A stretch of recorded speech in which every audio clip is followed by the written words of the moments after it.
r/AskReddit. Teachers of Reddit, what are some positive trends you have noticed in today's youth? 95% of the things kids used to get bullied for 10 years ago are now largely accepted. When I was at school, the biggest bully used to abuse the nerds while actually boasting that he didn't even know how to turn a computer on. He's really hurting his career by taking cyberbullying off the table. As a health prof, students tend to be drinking a lot more water than when I was at school. Probably around 80% of kids tend to have water bottles, I've noticed now. During my time in school they wouldn't let us have water bottles or any kind of drink in class. Same here, you had 3 minutes between classes to use the restroom, get a drink, switch books, whatever, and quite a few teachers who would tell us we couldn't go get a drink because we wouldn't always be able to just drop what we were doing to get a drink later in life. Also no AC in most classrooms. I remember back in grades 1-5 I always saw people thanking the janitor. My dad would always tell me how that never happened back in his day. Man, the janitor was the most popular person at our elementary school. Probably just because he was a cool guy, but he'd play soccer with the sporty kids any recess he had the chance to. And when he made his rounds cleaning up during lunch he'd impress some kids by picking up bees by the wings. We'd practically jump at the chance to ask him if we could use the broom and pan and clean up for him. It was like a game, haha. Edit. Nothing makes me happier than all the janitor/maintenance people appreciation going on right now. In high school we had one janitor, and that janitor loved everyone. In turn we loved him back. We found out his wife got cancer and he had to take vacation to stay with his wife. The students pressured the board to give him more vacation, and the students raised about $5,000 for him too. They are not only more open about their own mental health, they are vigilant about their friends as well. Twice I've had students come to me concerned about a peer, once because the girl had started hurting herself and once because a boy was showing hints of suicidal thoughts. Both students are currently doing much better. We found out my daughter was self-harming and had suicidal ideations because her friends spoke up and asked the school counselor for help for their friend. How do you react to that? As someone in your daughter's situation, I'm nervous about my parents finding out somehow. Art teacher here. My 6-year-old students are really good with encouraging statements, absolutely unprompted by us. We were working with Clay and the shyest girl, who had never spoken once, said, "Wow Riley, you did a great job on your bunny. It looks beautiful." Or when a girl cried because hers broke, a student said, "Don't worry Coco, you can repair it. It'll be okay." Just very kind things like that. You wouldn't believe a 6-year-old would have the selflessness to say. I think if you watched some of the shows they watch, especially at that age, you'd find that they're mirroring things they've watched. Shows like Peppa Pig and Paw Patrol are full of examples like this for them to learn from. Daniel Tiger for the win. Kids today are much more open with their feelings. I hear "I love you" so much more, not between kids in relationships, but between friends, no matter the genders. It's an amazing and heartwarming thing to see here.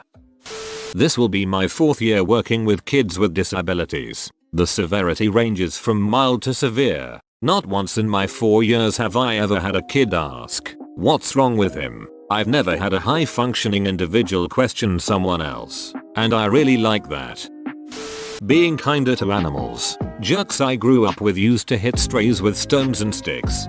True, I see this trend even with bugs. I have a lot of kids try to keep or save ants or other bugs they find in the classroom rather than immediately decimate it. Although I will say I've also had kids eat the ants they find because they heard somewhere that ants taste kinda good. They reported back to me that the ants were spicy and that it felt as though the ant was crawling around inside their throat and then stomach. Gotta love middle school. More popular kids stronger, standing up for the weaker/different. Not a teacher, but a security officer in a college. I agree with this. I've experienced a lot of kindness from kids I would say are popular/likes. I never really felt left out or ostracized by them just because I was different, socially awkward.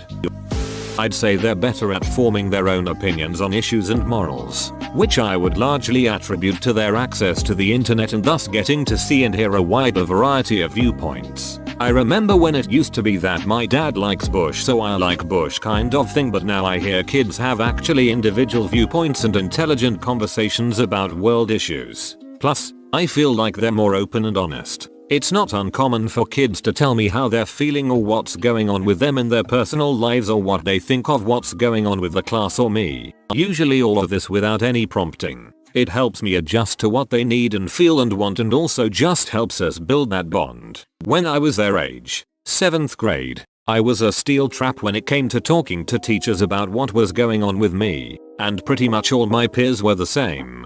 I totally relate. I once accidentally called my teacher mom and I still shudder when I recall that.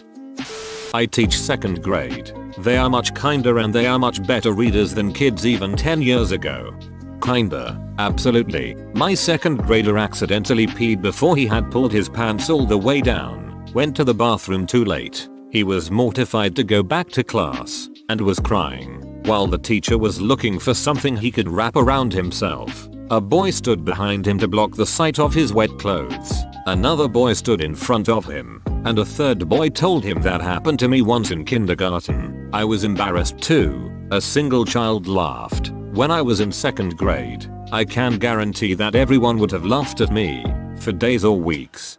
When I was in 2nd or 3rd grade centuries ago, a similar thing happened to a sweet girl in our class. While some of us were more mortified and not sure what to do, the rest of the class, especially the boys, couldn't stop laughing at her. The teacher had no control over the class and had the poor thing embarrassingly walk out the class. I guess to the nurse's office or something. It must have been really bad. Her parents transferred her out of school and I never saw her again. I wish we had the bandwidth to stand and protect her the way your 2nd graders did their peer. I got to admit, this story made me tear up a little. When kids actually commit to something, they are extremely resourceful. I feel like it's being raised with the internet at their fingertips. My daughter is 4 and her preschool is teaching her Spanish. At home, when she wants to know the Spanish word for something, she asks me to Google it on my phone. It's so crazy. Funny you mentioned that. My grandma was born in the countryside of Argentina and grew up without electricity, let alone TV, until her teens. Now she's living with me and constantly asks me ask the Spanish lady for the recipe of X. The Spanish lady is how she nicknamed Google Assistant. Seems like technology is making some big, positive changes to everyone who wants to learn stuff. Yep, I am getting my degree and I couldn't imagine studying without internet and still get a decent grade. Kids are incredibly intelligent. Because of the internet they have now, they can learn about anything whenever and quickly. They also learn more because parenting is improved, teaching is improved, and so they have so much more research on what they're doing that they become more efficient. The resumes I see from high school students are better than what I had graduating from college. I'd also second that they are much kinder. Some of the things I overhear flabbergast me with how different things are from when I was in high school 18 years ago.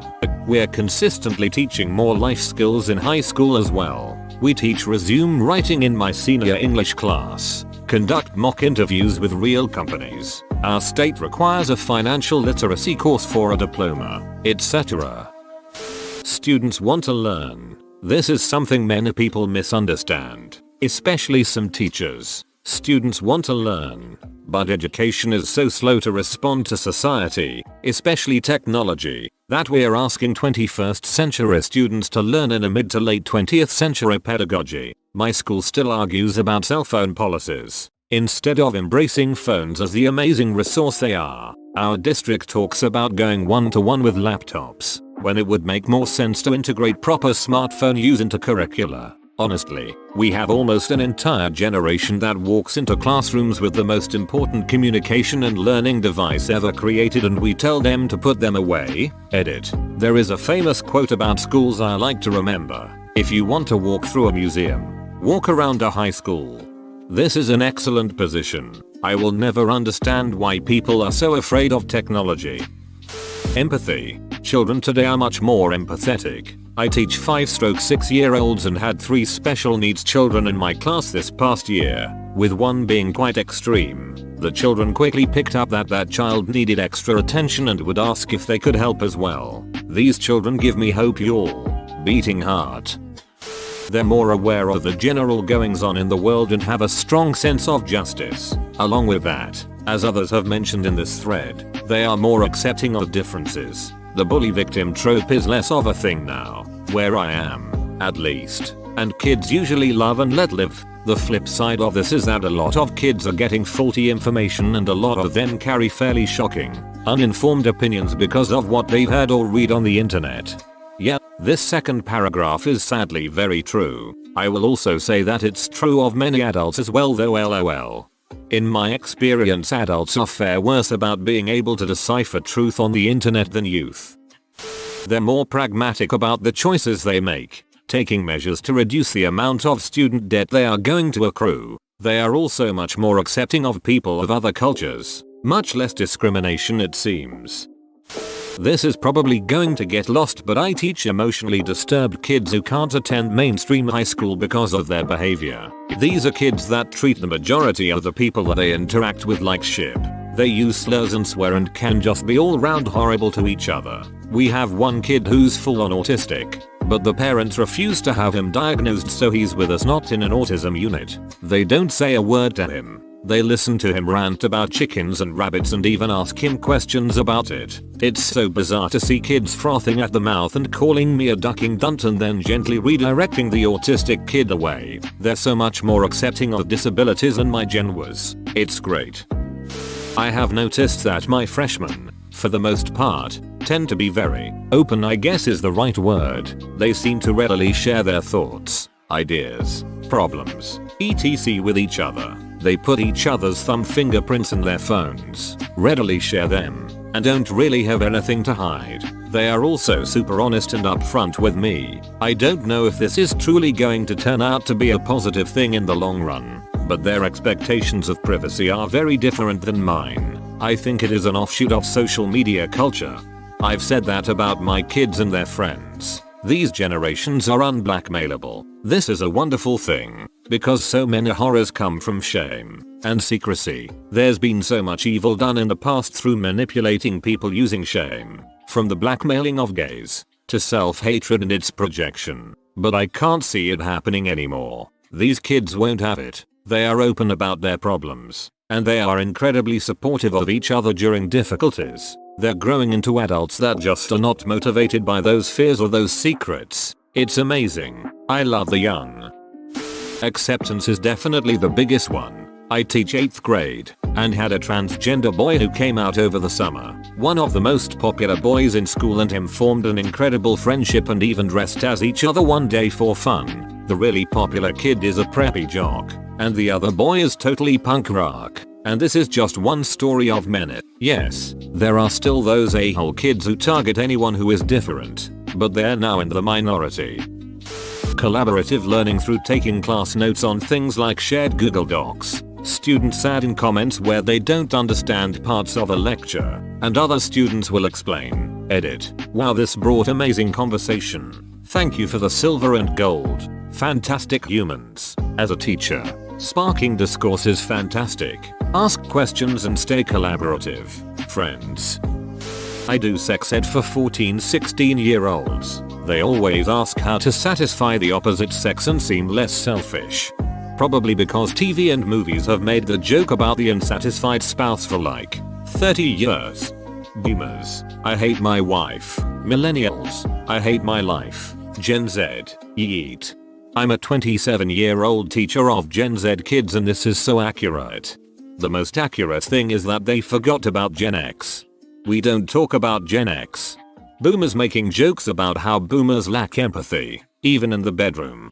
I hate my wife. Face rolling on the floor laughing. Face rolling on the floor laughing. Face rolling on the floor laughing. I hate your wife too. Grinning face with tightly closed eyes. Grinning face with tightly closed eyes. Grinning face with tightly closed eyes. Nerd geek culture is more accepted. That would mean less bullying, which is great. Perhaps the bullying has just shifted to the kids trying to keep up with outlandish Instagram standards. I would hope that the acceptance of nerd culture would have taught acceptance for being yourself, but it seems like the culture has only shifted. not a teacher, but I've noticed a thing going around my school that the whole class tends to band together and become like a family. Also, if a random person, whether child, teacher or even parent, harasses one of them, they kinda band and attack the person, usually with words and death threats for the kids. They got us in the first part, not gonna lie. Say what you will about Fortnite, but kids thank the bus driver now way more than they used to. Johnny thank the bus driver you bought. Johnny has thanked the bus driver. Thanks for watching, mate. Make sure to smash that like button and subscribe for more high quality content.